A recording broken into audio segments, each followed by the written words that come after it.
Andalusia was in the path of Hurricane Opal, and I was on the phone with some of my youth. We were just talking through the storm, and I had one call, and a large tree had fallen across their house and trapped her in the bathroom of the house. And so I quickly learned how to use a chainsaw, and we cut our way to her house. By the time we got there, she had gotten out of the place where she was trapped, but the house was destroyed. And in working with that family to rebuild their house, I didn't know anything about FEMA. I didn't know anything about state emergency management. I didn't even know the local emergency manager. But I knew that we had to help. That was my aha moment, I think, where disasters became human and not just something you watch on the news. When I was probably 4 or 5 years old, our house burned.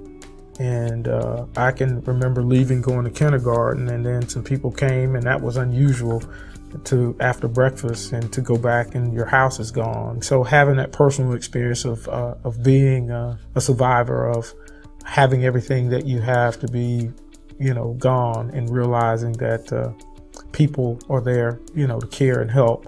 I don't look at it as a job. This is a mission for helping, serving mankind in those times of disasters.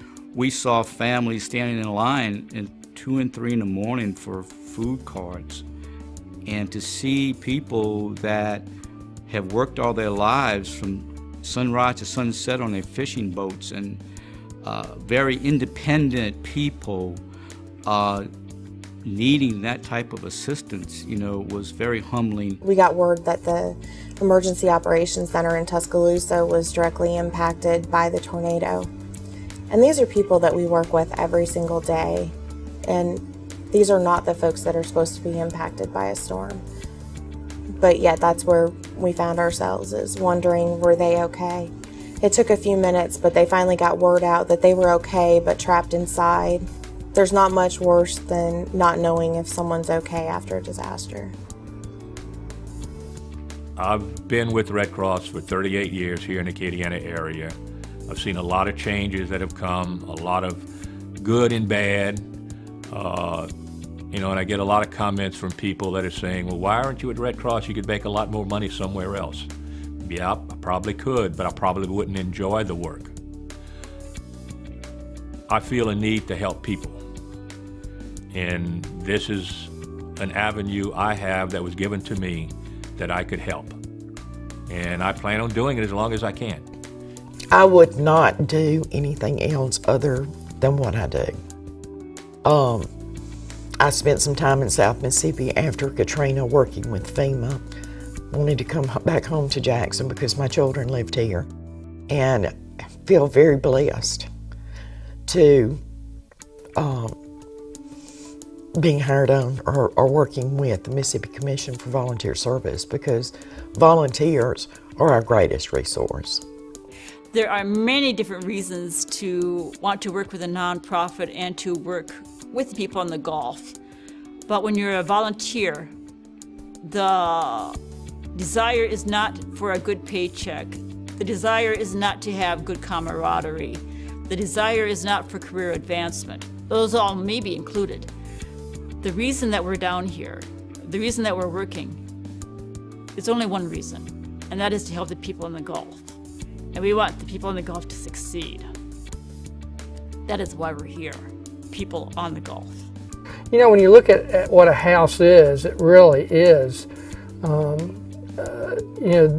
the flesh of a family. That's their safety net. That's where they live. That's where they share their meals.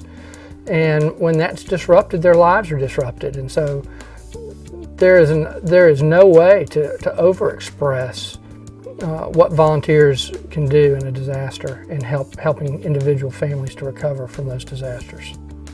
When I first finally got through here to the property, and I could see the house and the property around it, hey, my heart just sunk. I was just all down and out, because I didn't know where I was going to go from there, because I had went through Camille and stuff, and and lost everything then. But I was at a younger age, and I could still get out and work and try to rebuild.